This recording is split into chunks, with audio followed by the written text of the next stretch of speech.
Okay, welcome back everyone. A few people have asked for updates about the Triumph. Mainly what I've been doing is kind of undoing some of the more dubious add-ons to the bike. So these horrible side pads have been removed. I've tried to get this off, but this was double-sided taped on, so that's left a horrible residue. The tank itself, we talked about this before, it's a bit scratched up, but from a distance it doesn't look too bad. So before we go down the route of repainting, let's just see how it looks. Coming around here, I've swapped one of the bars back to original. Just really wanted to get a feel for the bike in its standard form. The other side, I'm still waiting for grips to be delivered, so before I cut that off, I think I'll wait till the other side the grip get delivered. Yeah, no bolts were provided with the handlebars, so I've obviously put a bolt in that doesn't quite fit, so I have to order those.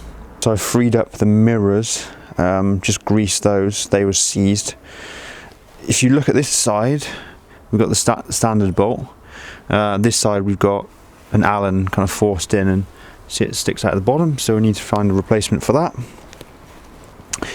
that. Coming down, just kind of stripped the back really, and I started experimenting with spraying up the parts. I think I'll have a little play with the pillion seat first, just to experiment with primers and different grits of sandpaper to see what works and what doesn't.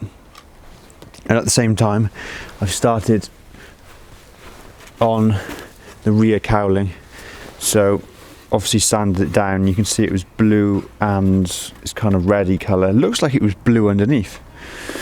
I've tried to reattach these using epoxy resin. Use a little trick from wheeler dealers where you drill holes in the two pieces, let the epoxy run through, and then it becomes almost one piece rather than having epoxy on the back and the front. I don't know how strong that'll be, so we'll leave it and just see how we get on. Same on that side. So one of those was hanging off, one was totally broken, so started repairing, started sanding. These two pieces will be harder to repair because they come up at an angle and the originals aren't there. The exhaust is all bashed up, so I'm looking for a replacement really. I can't see an easy way to repair that and then it look decent. So obviously the heat wrap came off and that's what we're left with underneath. So coming round, some little LEDs there. Yeah, coming round to the back, this is part of the pillion seat, so we're missing screws here. That needs to be replaced. These actually have been bent, so I need to bend those back. And then let's just see if we can remove the seat. So everything under here looks fine, you know, no nasty wiring or things cut into the loom, so we're in surprisingly good shape there. Seat's okay as well. Yeah, here's the mess on the tank. So if anyone has any suggestions about how to get that off, I mean, I have tried T-cutting just to take back everything on the surface, but I don't want to go do that too many times, obviously. Yeah, okay, so come down this side. Yeah, more I've looked at this bike, I've realised it's definitely been slid on its side, and you've got that there on the engine cover, and then the paddock stand. This is all brazed as well. So, and the foot peg, yeah, so it's had a slide on this side.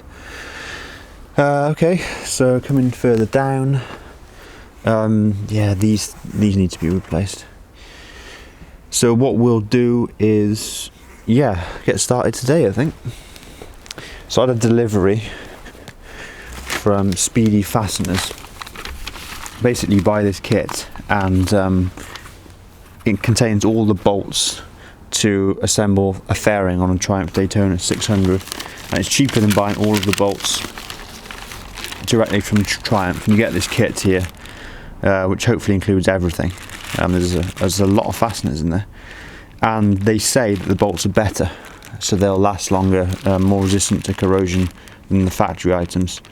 So I'll give this a go and see if we can put the kit a little bit better back together so it kind of looks more as it should. Got some other parts on order. So we're going to wait for those to be delivered, but yeah, let's see how we get on. I'm kind of going to try and reuse the existing bits rather than just buy everything new and throw everything away. I'm going to try and make good of what we've got. There's a few bits I'm going to replace, like the nose cone, that's got to be replaced. The exhaust as well, like I mentioned, I have to get rid of that. But we'll try and, you know, make it a new bike without just simply replacing everything. Try and work with what we've got. All right.